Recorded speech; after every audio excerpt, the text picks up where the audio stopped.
My name is Claire Bennett. I'm 32 years old. At my sister's engagement picnic, right in front of her wealthy future in-laws and 35 relatives, she raised her champagne glass, smiled at me, and said loudly, "To Claire, the pathetic loser who wasted her best years wiping our grandparents' assess. The broke, needy embarrassment who still shows up desperate and useless." My parents burst out laughing. My mother clapped. Several people raised their glasses and cheered.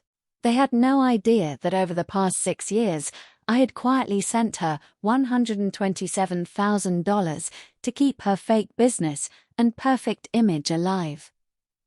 That was the last second I stayed silent. When I finally spoke, the truth came out in under 3 minutes, and the entire family hierarchy completely shattered in front of everyone. It was March 15th, a Sunday afternoon in Scottsdale. Perfect Arizona weather.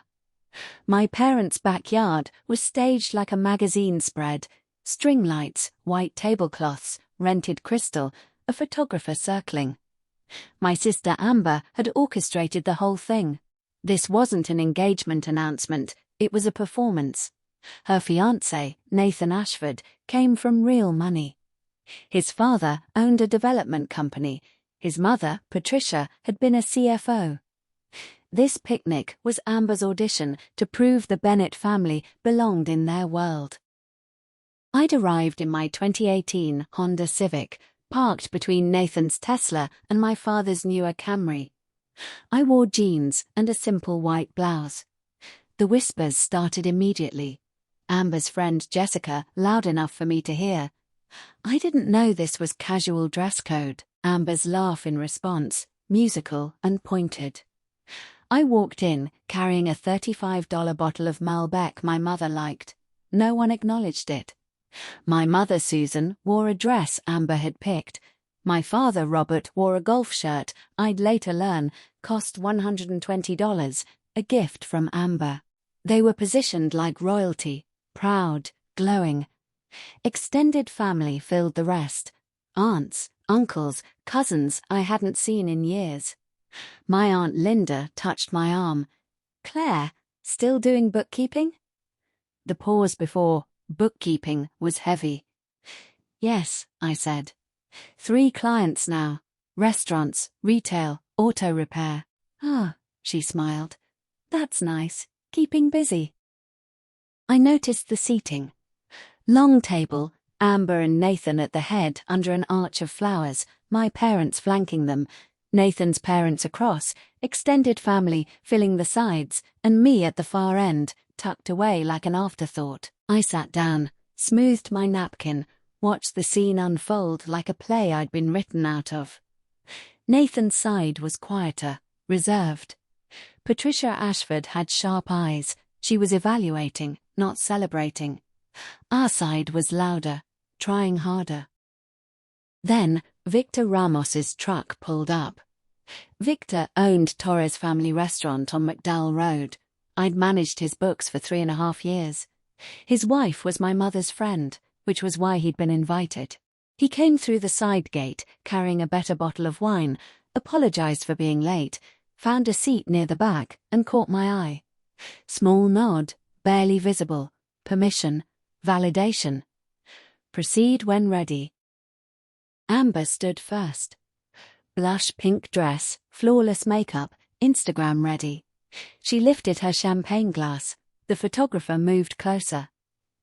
"I want to thank everyone for being here," she started, warm and gracious. "Nathan and I are so grateful to have family and friends who love us, support us, and show up for the important moments." People smiled.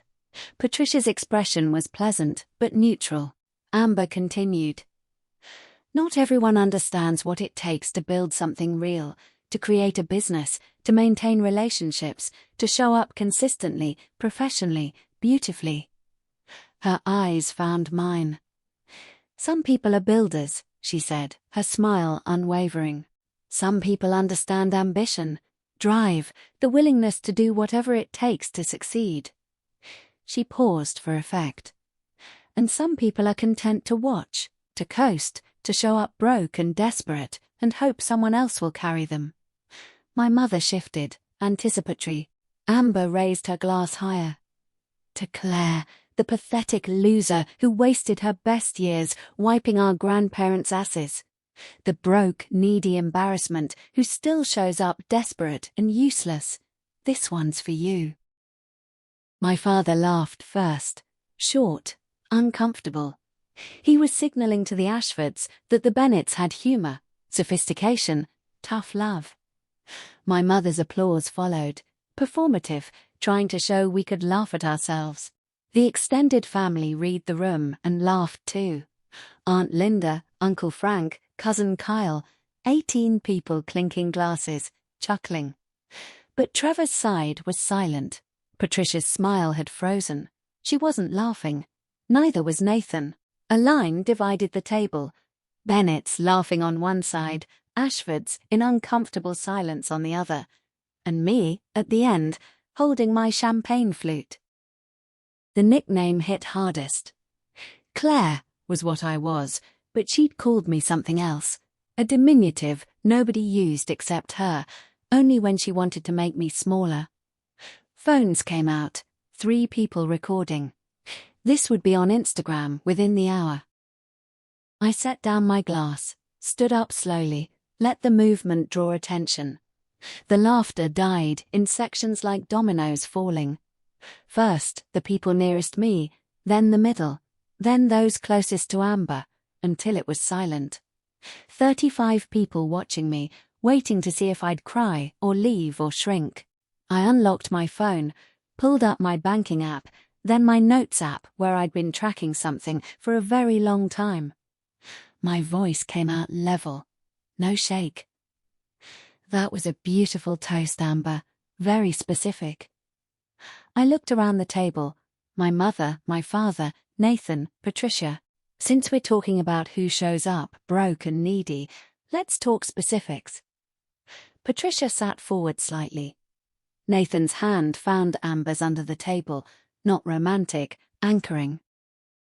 But before I could say another word, you need to understand how we got here. Because 6 years of silence doesn't break over one toast. It breaks because the foundation was rotten from the start. My grandmother, Eleanor, died on April 6, 2024. She was 76. Alzheimer's had taken her mind 2 years before it took her body.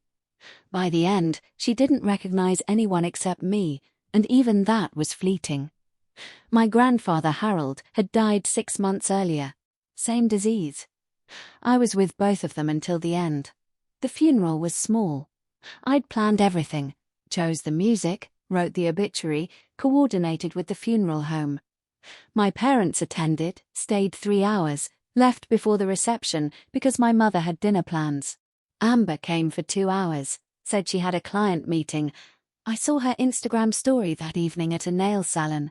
I stayed 11 hours, last person to leave the cemetery, last person to turn off the lights. A week later, I got a call from their attorney, Thomas Callahan. Your grandparents were very specific about their wishes. I need you to come to my office for the will reading. Should I tell my parents? My sister? You can, he said, but they're not named. You're the sole beneficiary. I sat in his office 3 days later, alone. He slid a folder across. Your grandparents updated this will in March 2023. They were very clear about their reasoning. He opened the folder and read aloud. To our granddaughter Claire Bennet, who sacrificed her career and her youth to give us dignity in our final years, we leave everything. She alone understood that presence matters more than promises. She was the only one who saw us until the end. Something cracked in my chest. Recognition. They'd seen me when no one else had. Thomas walked me through the assets. The house in Mesa, bought for $42,000 in 1978, now worth $520,000. Life insurance, $245,000. Savings accounts, $125,000. Total, $890,000. I was 30 years old, inheriting close to $1 million from the two people I'd cared for, while everyone else stayed away. "There's a clause about your sister," Thomas said carefully. He read from the will. "Our granddaughter Amber is not mentioned. She visited twice in 4 years and spent both visits photographing our home for social media without asking permission. She does not need our money. She needs to learn what family actually means." The words hit like a verdict. "Does my family know?" I asked. "Only if you tell them. They didn't attend this reading. I sent notices. No one responded." I sold the house in June, $535,000 after fees. Paid off my student loans. Met with a financial advisor, Priya Sharma. She helped me build a portfolio, 60% index funds, 30% bonds, 10% high-yield savings. Conservative, smart, boring. By March 2026, my net worth was $1,080,000. I told no one. I kept my same apartment, $850 a month, and my same car. I lived well below my means, saved the difference, donated $12,000 a year to Alzheimer's research in my grandparents' names. And when Amber texted me in July 2024, 2 months after I'd inherited nearly $1 million, asking for $24,000 for her wedding venue deposit, I wired her the money from my inheritance and marked it family help. I didn't tell her where it came from. I just sent it, like I'd sent money before, like I'd keep sending it after. Because somewhere deep down, I still believed that if I helped her enough, she'd see me, value me, stop treating me like a failure. I was wrong, but I didn't know that yet. To understand why I'd stayed silent for 6 years, you need to understand where the wound started. March 2020. I was 26, working at Desert Credit Union as a loan analyst, $58,000 a year, promotion track. I liked the work. I was good with numbers, patterns, risk assessment. Then COVID hit. My grandmother Eleanor had been diagnosed with Alzheimer's in 2018. By March 2020, she was declining fast. My grandfather Harold was showing signs too. They were in a memory care facility, $7,690 a month. Their Social Security covered $3,200. The gap was $4,490 every month. On March 12th, the facility director called. "We're going into lockdown. No visitors except essential caregivers. Your grandparents are frightened. They keep asking for family." I told her I'd be there. The next day, my boss Margaret pulled me aside. "I know you're thinking about it. Don't. This job will be here. Your career won't recover if you walk away now." She wasn't being cruel. She was being realistic. But my grandparents were asking for me. Not my parents, not Amber. Me. March 18th, I submitted my resignation. Margaret's face fell. "You're better than this family deserves, Claire." I didn't understand what she meant. That same week, my parents called an emergency family Zoom, 12 people. The topic, who was going to handle caregiving? My mother spoke first. "Obviously, none of us can quit our jobs. I'm still teaching, your father's working, Amber's business is just taking off." She looked at me. "Claire, you're the youngest, most flexible. Could you step in temporarily?" I said yes before anyone else could volunteer. Because my grandparents had loved me when I was young and weird and didn't fit anywhere. Because they'd shown up to my school plays when my parents were too busy. Because they'd believed I was smart when everyone else thought I was quiet. 2 weeks later, another Zoom check-in. I explained I'd resigned from the credit union, moved to part-time remote bookkeeping, $32,000 a year, flexible hours. My father spoke first. "You quit your career? That's not smart. Caregiving isn't a resume builder." My mother jumped in. Claire is throwing her life away to play nurse. Amber, thank God you have your head on straight. You're the only one who made something of yourself. Amber's Zoom square was silent. She looked down, didn't defend me. Uncle Frank laughed. Jenny's young. She can start over after they pass, if it's not too late by then. Laughter on 6 of the 12 screens. I muted myself, turned off my camera, sat in the dark of my apartment, listening to my family discuss my failure, like I wasn't there. Nobody noticed I'd disappeared from the call. That was March 2020, the moment I became invisible. For the next 4 years, my role shifted. I wasn't a daughter or a sister. I was the one taking care of Grandma and Grandpa. My identity reduced to a function. I wasn't invited to business discussions. They consulted Amber about investments, never me. At a cousin's wedding in 2022, my aunt cornered me by the dessert table.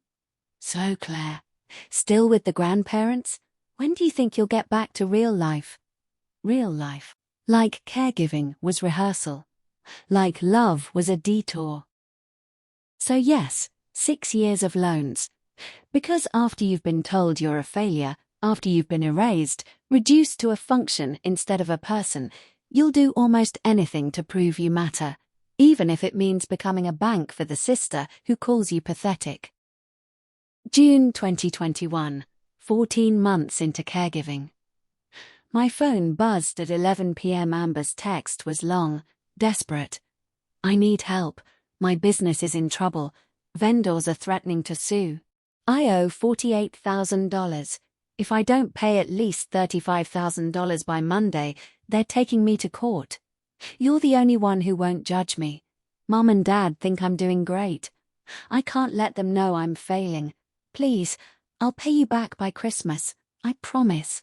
I'd saved $68,000 from my credit union years. That $35,000 was more than half of everything I'd built. I wired it the same night. Christmas came. She posted photos of designer bags she'd bought herself. She didn't mention the $35,000. I didn't ask. Asking would mean admitting I needed it back, and needing made me weak. October 2022. She needed $28,000 for vendor deposits. I had $42,000 in savings. Sent her $28,000. Temp business support. I'll pay you back in 3 months. 3 months later, my grandfather Harold died. Amber attended the funeral, stayed 2 hours, hugged me once, never mentioned the money. March 2023, her leased Mercedes was about to be repossessed. She'd missed 3 payments. Needed $19,000 to catch up and pay insurance. She called crying. I can't let Nathan see me lose my car. Image is everything. I wired it from my grandparents' house. My grandmother Eleanor wandered into the room, deep in her Alzheimer's. She looked at my face, saw something, said clearly, "You're bleeding money for someone who doesn't see blood." Then she wandered out. I sent the $19,000 anyway. August 2024, 4 months after I'd inherited $890,000, Amber got engaged. Nathan proposed with a helicopter ride over Sedona. The venue required $24,000 deposit. She texted, "This is the last time, I swear. Once I'm married, Nathan and I will have combined income. I'll pay you back everything. I just need to get to the wedding." I transferred $24,000 from my inheritance money market account. Then came the small requests: $4,500, $3,800, $5,200, $2,100, $3,900, $1,500, each with escalating Instagram posts about thriving, growth, blessed business year. Each text followed the same pattern. I hate asking again, but just until next month. You know I'm good for it. March 12th, 3 days before the engagement picnic, Amber texted, I need $8,500 for final wedding costs. Nathan's parents are watching the budget closely. Can you help me one more time? I read the message. Didn't respond. First time in 6 years, I didn't wire money within 24 hours. First time I chose myself. 3 days later, she called me pathetic and broke in front of everyone who mattered to her. $127,000. That's what I'd given her over 6 years. Total repaid, 0.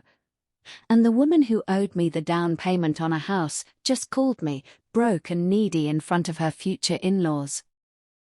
So when I stood up at that picnic table, phone in hand, grandmother's bracelet on my wrist, I wasn't angry, I was done.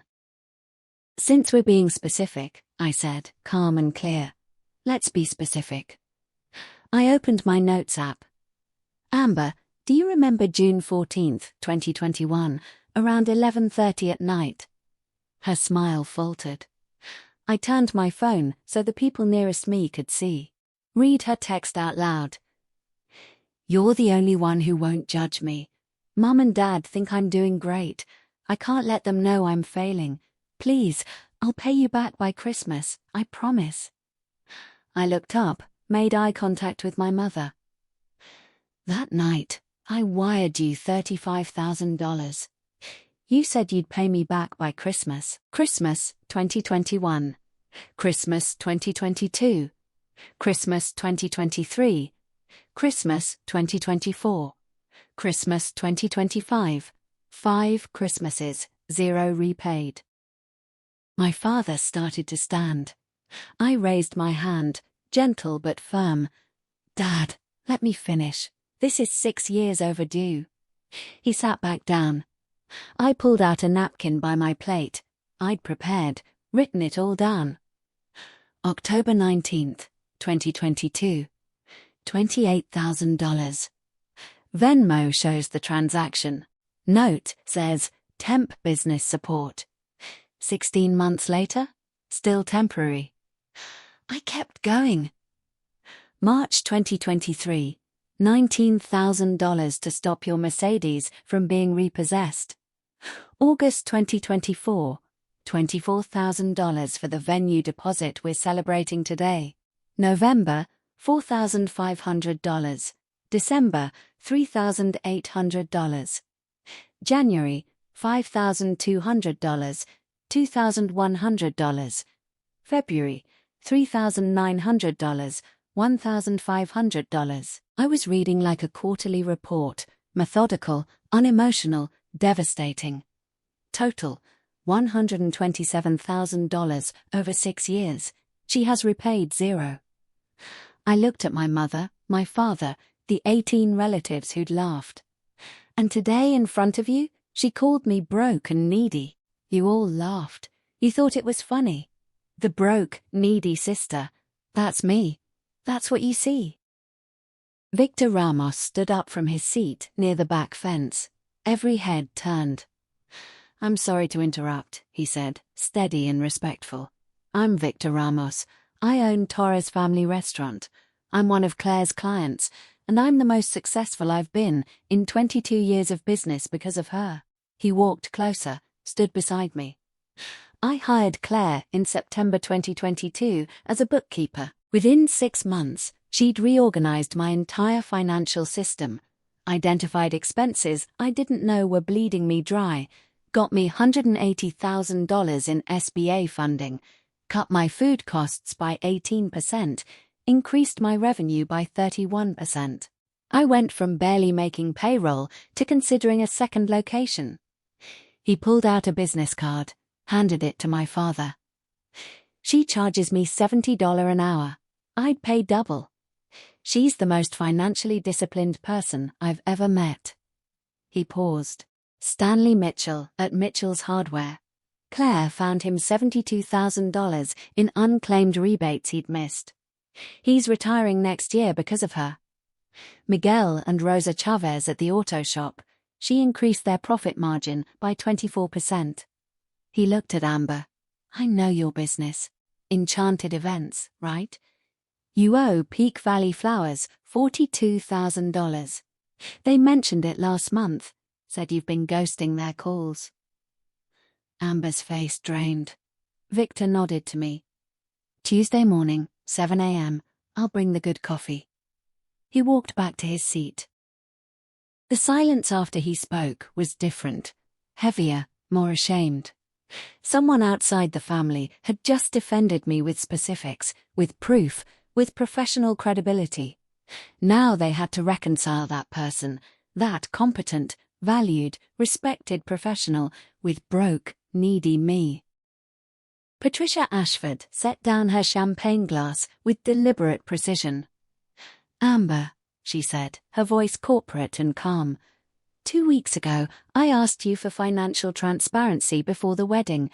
Bank statements, business revenue, debt overview. You provided documents showing healthy business cash flow and $43,000 in personal savings.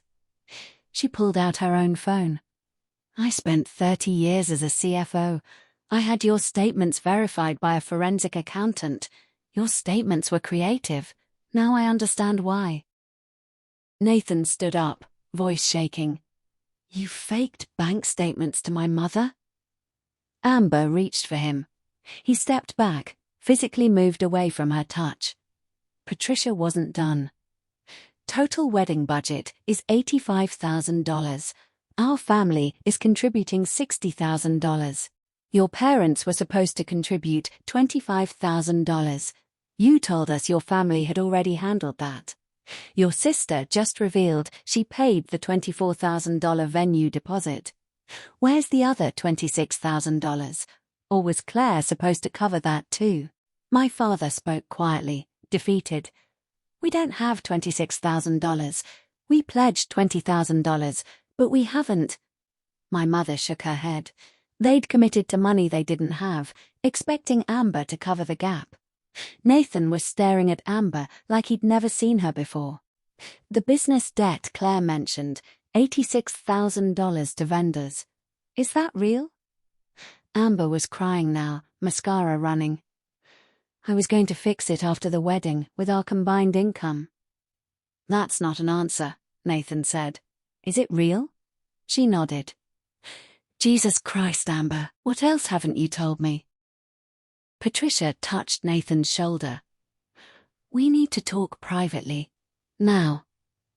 She looked at Amber with something close to pity. The wedding is postponed until we have full financial disclosure from everyone involved. A complete audit of your business debts, personal debts, and any outstanding loans. She looked at me briefly, nodded once, a gesture of respect, and left through the side gate with Nathan. Didn't say goodbye. Just left.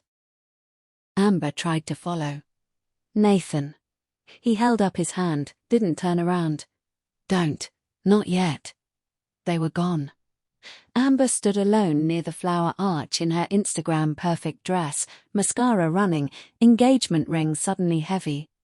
I watched her and felt nothing, not triumph, not vindication, just exhaustion. My mother broke first, not dramatically, quietly. Her shoulders shook, then her breath caught, then tears. My father put his arm around her.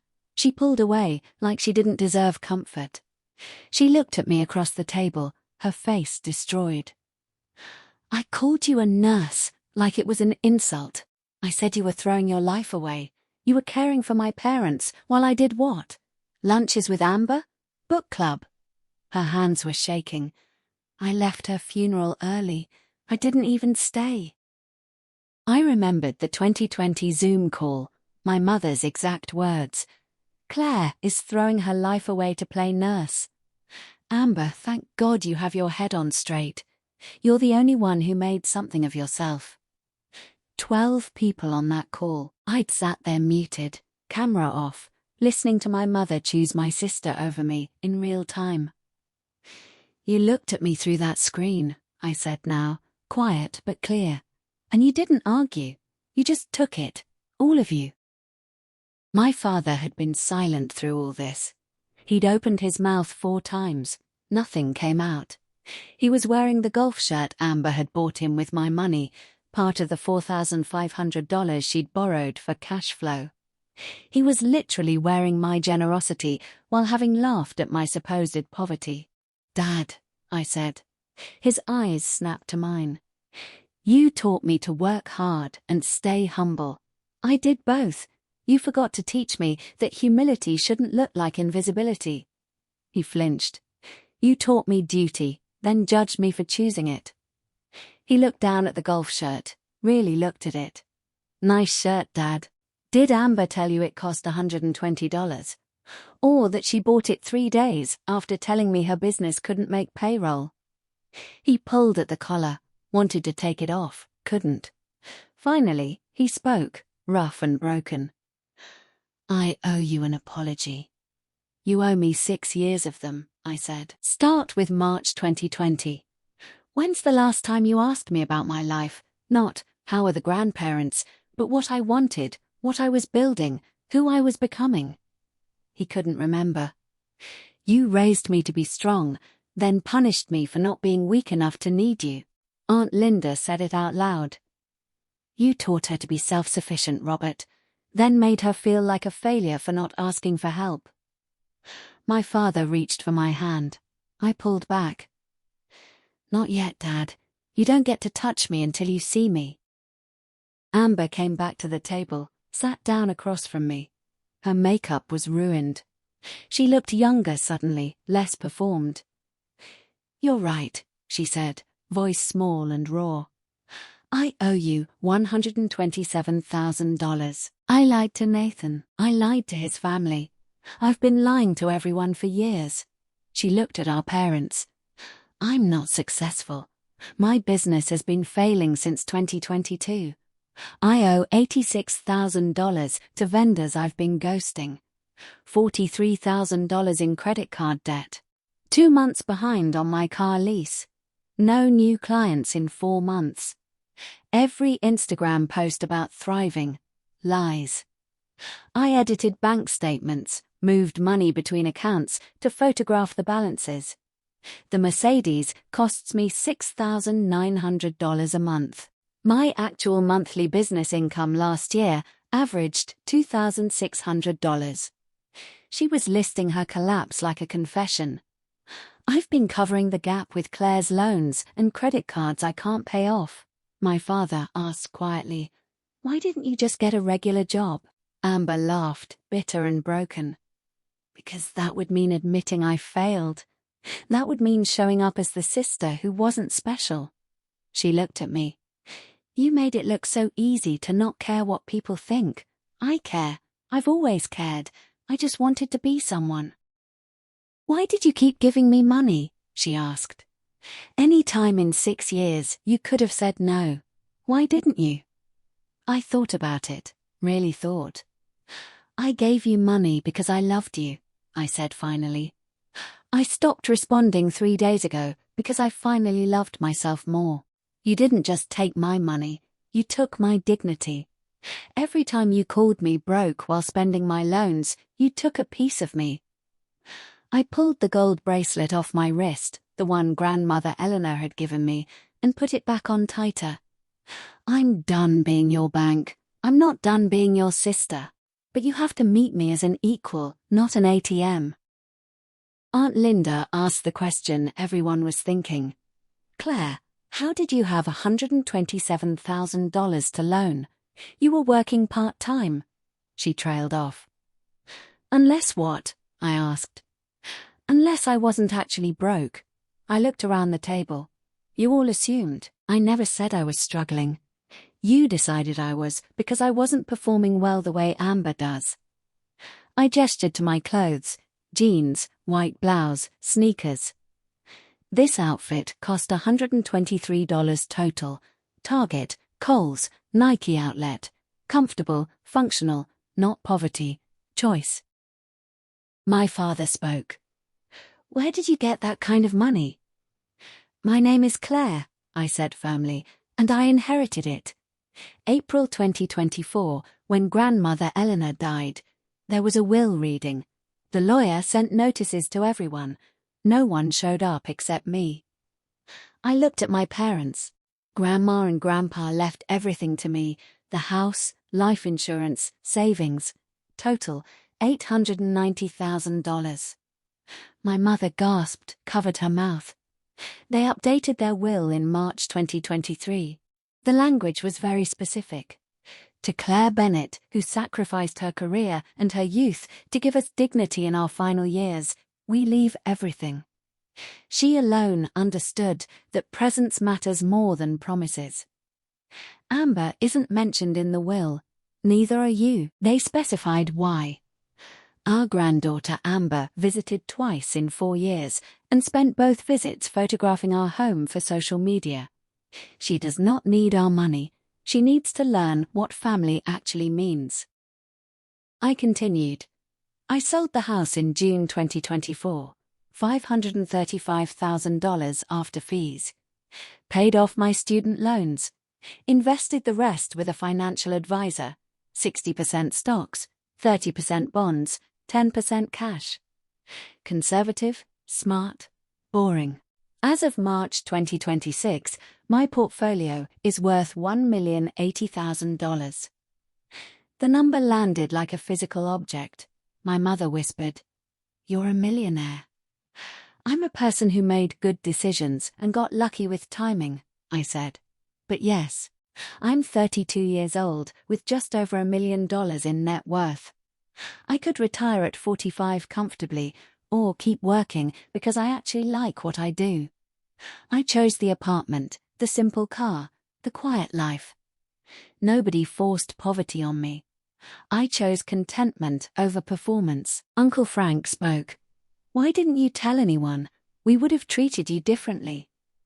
Exactly, I said. I didn't want to be treated differently. I wanted to be seen for who I was, not what I had. I stood one final time. I need to be very clear. The $127,000 I loaned Amber over 6 years, I'm calling it a gift. I won't pursue repayment. I won't take you to court. But I will never give you another dollar. Not for business, not for emergencies, not for weddings or houses or cars. We're done financially, permanently. Amber's hope died. Claire, what if I really need? Then you'll figure it out the way everyone else does. Budget, work, sacrifice. Ask someone else, not me. Never again me. I looked at my parents. I'll have a relationship with you if you want one, but on new terms. Honesty required. Respect, non-negotiable. I won't attend family events where I'm treated as lesser. I won't participate in Amber's image management. I won't pretend the last 6 years didn't happen. My mother started to speak. What if we don't know how to? Then I guess we'll see each other at holidays and keep it surface level, I said. I'd prefer depth, but I'll accept distance if that's what you choose. I looked at Amber. About your wedding, I won't attend unless you've been fully honest with Nathan about your debts, your lies, your financial reality. I won't participate in continuing the deception. Nathan deserves truth before legally binding himself to your chaos. Her voice was small. You'd really miss my wedding. I'd really refuse to celebrate a marriage built on lies I helped fund. I grabbed my purse, started toward the driveway. Halfway there, I turned back. I loved you enough to fund your dreams for 6 years. Love me enough to stop lying about mine. I looked at my mother one last time. That's the deal. Take it or leave it. Then I got in my Honda Civic and drove away. I didn't look in the rearview mirror. I already knew what I'd see. 35 people trying to reconcile who they thought I was with who I actually am. My parents realizing they'd lost 6 years with a daughter they never bothered to know. Amber standing in the wreckage of the image she'd built on borrowed money and stolen dignity. And me, finally, after 6 years, driving away from people who'd made me small, wearing my grandmother's bracelet, no longer crouching. The next 2 weeks were quiet. Nathan postponed the wedding indefinitely. Amber sold the Mercedes, started driving my parents' spare Camry. She deleted Instagram and started seeing a therapist twice a week. My parents went to therapy too. The therapist gave them homework: write down everything they knew about both daughters. For Amber, 2 pages. For me, 6 lines. They knew I did bookkeeping, that I'd cared for Grandma and Grandpa, that I was single, that I drove a Honda. They didn't know my favorite book, my goals, my fears, what made me happy or angry. The therapist asked, "How can you love someone you don't know?" They had no answer. 2 weeks after the picnic, I met my mother at the cemetery. She was already there, standing at Grandmother Eleanor's grave with fresh flowers, purple irises, Eleanor's favorite. I'd mentioned that once, years ago. She remembered. We stood in silence for 5 minutes. Finally, she spoke. "I should have come here every week, like you did." "Yes," I said. "You should have." She nodded, accepted it. "Your grandmother left me a letter. I finally read it last week. She said I was losing you the same way I lost her, by not paying attention." She placed the irises on the grave. "I celebrated every Instagram post Amber made. You saved 3 businesses, and I didn't even know their names." She turned to me. "I'm your mother. I'm supposed to see you." "You saw what you wanted to see," I said. "Amber performed success. I just lived it." She reached for my hand. I didn't pull away, but I didn't hold back either. "Your father wrote you a letter," she said. "Took him a week. He threw away 20 drafts." "I got it," I said. "Read it twice. I'm still processing." She pulled a notebook from her purse, pages of questions, mostly blank. "What makes Claire happy? What are Claire's goals? What does Claire fear?" She looked at me. "I don't know." I took the notebook, wrote 3 answers. Peace, autonomy, being reduced to a role. Handed it back. "Start there." She read what I'd written, started crying quietly. "Sunday dinner," she said. "Just us. Your choice of restaurant, if you're ready." I thought about it. "Lucia's on Camelback, 6 p.m. If you're more than 5 minutes late, I'm leaving. We'll be there at 5:50. Read the questions in your notebook," I said. "Try to answer them before tonight. Bring your guesses. I'll tell you if you're close." She nodded. We stood at the grave together, not touching, but present. For the first time in years, occupying the same space without performance or pretense. "Thank you for the irises," I said as I turned to leave. Small opening, tiniest door cracked, but something. March 31st, Tuesday morning, 7:30 a.m., my apartment.